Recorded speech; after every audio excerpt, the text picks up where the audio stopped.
मैं उषा तिमोथी रफ़ी साहब के बारे में कुछ बातें आप सबसे शेयर करना चाहती हूँ, क्योंकि मैंने देखा है कि सभी को मेरी बातों में बहुत दिलचस्पी है और इसीलिए मैं ये हर एक बात फिल्म इंडस्ट्री की जो कुछ भी बातें हैं मैं आप लोगों से शेयर करती रहूँगी मेरे YouTube चैनल पर। रफ़ी साहब को इस दुनिया से जाकर 40 साल हो गए, लेकिन आज भी जैसे वो मेरे साथ है।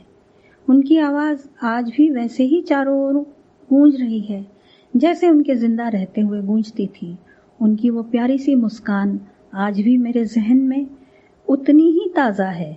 वो चिन पर डिम्पल पड़ना, वो बिल्कुल धीरे से बात करना, गाने से पहले गीत के बोलों को समझना और फिर गाना कैसे सुनना, कितने प्यार से वो मुझे समझाते थे, इन्हें मैं शब्दों में बयान ही नहीं कर सकती।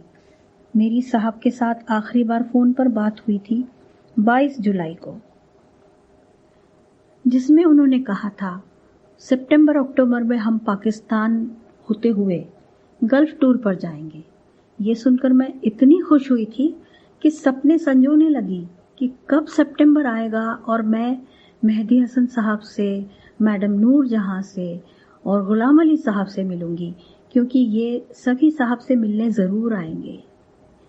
मैं बचपन से ही सुरीले गायक गायिकाओं की दीवानी थी और उन्हें इस तरह देखती थी जैसे ये सब इस दुनिया के वो है ही नहीं। लता दीदी तो मुझे दुनिया की सबसे खूबसूरत औरत लगती हैं और आज भी मैं उनसे बेहतर किसी को नहीं मानती। मेरी कोशिश यही रहती है कि मैं उन्हीं की तरह गाऊं। हालांकि मैंने भी बहुत गाने गाए, फिर भी अपने गानों को प्रमोट नहीं किया, दीदी के ही गाने गाती रही, इस उम्मीद पर कि म्यूजिक डायरेक्टर्स मुझे भी ऐसे ही गाने गवाए, लेकिन ऐसा नहीं हुआ। खैर, लेकिन रफ़ी साहब की गायकी तो जैसे मुझे स्वर्ग की सैर करा लाती थी। जब वो मुझे सामने बैठकर सिखाते थे तो मैं शायद किसी और ही दुनिया में पहुंच जाती थी। लोगों ने तो उनकी रिकॉर्डेड आवाज़ सुनी है, जो मेरे ख्याल से 10% ही है, लेकिन मैंने उनका 90% गाना सुना है और आज भी मुझे उनका वही गाना सुनाई देता है।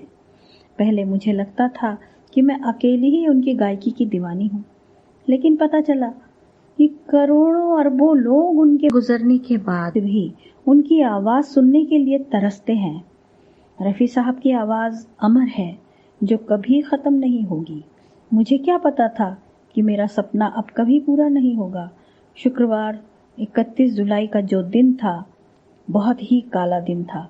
सुबह सुबह ही फ़ोन की घंटी बजी और किसी ने कहा रफ़ी साहब नहीं रहे। सुनते ही फ़ोन मेरे हाथ से गिर पड़ा। बदन में जैसे ताकत ही नहीं रही, गले में अजीब सा दर्द उठ रहा था, रोना भी जैसे रुक सा गया था। घर के सभी मुझे संभाल रहे थे, लगातार फ़ोन बज रहा था। किसी तरह कपड़े बदलकर जल्द से जल्द मैं रफ़ी विला बांद्रा पहुंची। वहां का नज़ारा ही कुछ और था। मेन गेट तो जो हमेशा ही बंद रहता था, आज पूरी तरह से खुला था। दरबान जो अंदर झांकने भी नहीं देता था, अब किसी को रोक ही नहीं रहा था। हजारों की तादाद में लोग उदास और गमगीन खड़े थे, जैसे कोई उनका अपना उन्हें छोड़ गया हो। और उस वक्त फिल्मी सितारे और आम आदमी एक साथ दुखी नजर आ रहे थे। अक्सर ऐसा होता था, जब कोई कलाकार मरता था तो लोग मातम मनाने नहीं बल्कि अपने पसंदीदा सितारों को देखने के लिए आते थे, लेकिन यहाँ ऐसा बिल्कुल नहीं था।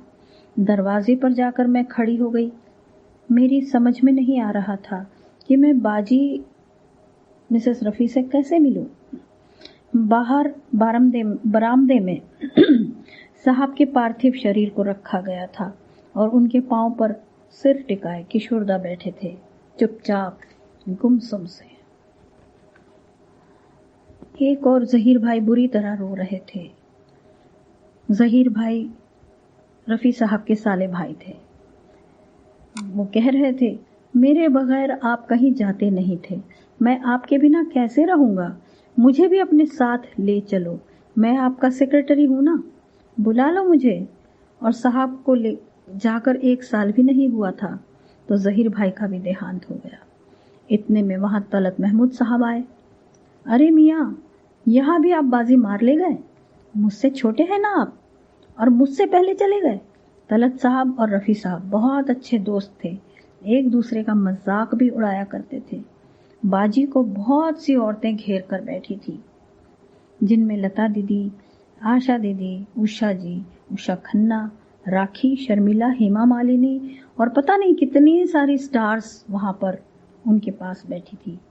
میں ان سے کافی دور کھڑی تھی، لیکن باجی نے مجھے دیکھ لیا اور ہاتھ پھیلائے ہوئے زور سے کہنے لگی، اوشا، تیرے ابا چلے گئے، تیرے ابا چلے گئے بیٹا، اب تو کس کے ساتھ ہنس کر گائے گی؟ کون تیری طرف دیکھ کر کہے گا 100 سال پہلے مجھے تم سے پیار تھا؟ اب کون تجھے جاپانی گڑیا کہے گا؟ صاحب مجھے جب میں سو کر اٹھتی تھی تو کہتے تھے، لو آ گئی اپنی جاپانی گڑیا، کیونکہ دیر تک سونے سے میری آنکھیں سوج جاتی تھی اور میں باجی سے لپٹ کر بہت روئی۔ وہیں پر لتا دیدی میڈیا سے کہہ رہی تھی، سنگیت کا ایک یگ سماپت ہو گیا رفیع صاحب کے جانے سے۔ تھوڑی دیر بعد مولوی صاحب باجی سے اجازت مانگنے لگے صاحب کو قبرستان لے جانے کے لیے۔ پھر ایک بار وہ مجھ سے لپٹ کر کہنے لگی، میں کیسے ہاں کہوں؟ ایسا شاید ان کا دستور تھا۔ بڑا ہی دردناک منظر تھا، بڑے بڑے ستارے وہاں موجود تھے، تو نکڑ کا پان والا بھی وہیں تھا۔ دھیرے دھیرے سب وہاں سے جانے لگے۔ بارش اتنی تیز تھی جیسے آسمان بھی پھوٹ پھوٹ کر رو رہا تھا۔ میں بھی جنازے کے ساتھ چلنے لگی۔ امیر بھائی انڈسٹری کے کلاس 1 طبلہ پلیئرز میں تھے اور صاحب کے گروپ میں بھی بجاتے تھے۔ انہی کے ساتھ میں چلنے لگی تو انہوں نے مجھے منع کر دیا، ہمارے میں عورتیں نہیں ساتھ جاتی ہیں۔ میں نہیں مانی اور بھیگے کپڑوں میں باندرا مسجد تک چلتی رہی۔ اوشا جی دیکھو، باجی بھی تو نہیں آئی ہے، کوئی عورت نہیں آئی ہے۔ چلو میں آپ کو ٹیکسی میں بٹھا دیتا ہوں، آپ گھر جائیے، اور میں ٹیکسی میں بیٹھ کر چل دی اپنے گھر کی اور، لیکن صاحب کی یادوں میں کھوتی چلی گئی۔